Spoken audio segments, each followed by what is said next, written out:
तमाम श्रद्धालुओं को हर साल की भांति इस साल भी दुर्गा पूजा सेवा समिति की ओर से मैं गुंजन सिंह हार्दिक अभिनंदन करता हूं और करता ही रहूंगा। कृपया आप लोग शांति बनाए रखें। अरे धक्का मुक्की ना करें।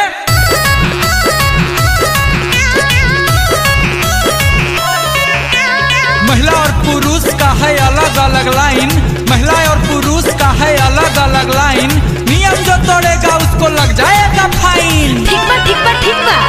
ए जी आप उधर से जाइए ना, हम बाहर में मिलते हैं। ठीक बा ठीक बा ठीक बा।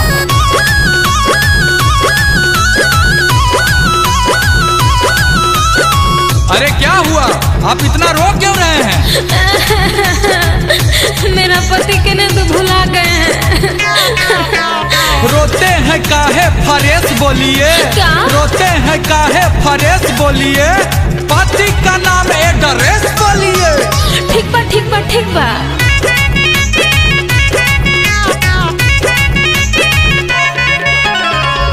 लागल बा भीड़ भारी, रेला मरेला ना। लागल बा भीड़ भारी, रेला मरेला ना। कि हमर सजाना बा भुलाइल, जमुई के अमन लपेला ना। कि हमर सजाना बा भुलाइल, जमुई के अमन लपेला ना। अरे रोइए मत, लाइए माइक, हम आपके पति तक खबर पहुंचाते हैं। हाँ पहुंचा दीजिए। अरे तगबरू भाई जहाँ भी बड़ा स्टेज पावे के कोशिश करा, तार मेहरारू बहुत परेशान तारी और रोबा तारी चिल्ला तारी। देख के तकलीफ मुझे हो रही है, देख के तकलीफ मुझे हो रही है। आशा के जवाब पर बीबी तेरी रो रही है, आशा के जवाब पर बीबी तेरी रो रही है। जी कब आइएगा? अरे मत रोइए, चुप रहिए चुप रहिए। मिल जाएगा पति मत होइए निराश, मिल जाएगा पति मत होइए निराश, देवी मैया पे रखिए विश्वास। ठीक बा ठीक बा ठीक बा। अरे हमको लगता है ना कि भीड़वा में नहीं सुन रहा होगा। कॉन्टेक्ट नंबर है क्या, बोलिए तो फोन में कर देते हैं। पटना, गया, वैशाली, नवादा, जहानाबाद, लखीसराय, शेखपुरा, नालंदा, अरौल, औरंगाबाद। ठीक बा ठीक बा ठीक बा।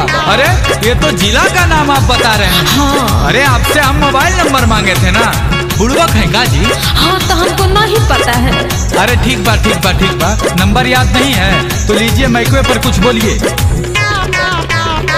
हम हैं स्टेज पर, आप ढूंढते हैं कि ना। हम हैं स्टेज पर, आप ढूंढते हैं कि ना। हम पायलिया देवी बोल रहे हैं, सुनते हैं कि ना।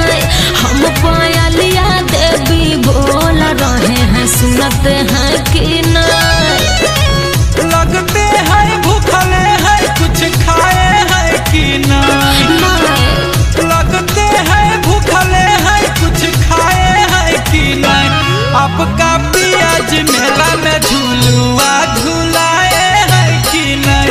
आपका पियाज मेला में झूलुआ झुलाए हैं कि ना। क्या बोले, फिर से बोलिए, नहीं सुनाई दिया। मेला में चाट छोला खाए कि नहीं, मेला में चाट छोला खाए कि नहीं, अब पियाज झुलुआ झुलाए कि नहीं। अभी तो पूजा ही करके निकले थे, तब तक तो भुलाइए गए। अच्छा ठीक बा ठीक बा ठीक बा। अरे वो देखिए आ गए आपके पति देव। ए जी आप कहाँ चले गए थे, हम तो परेशान हो गए थे। अरे हम आ गए ना, आप चिंता मत करो। ठीक बा ठीक बा ठीक बा।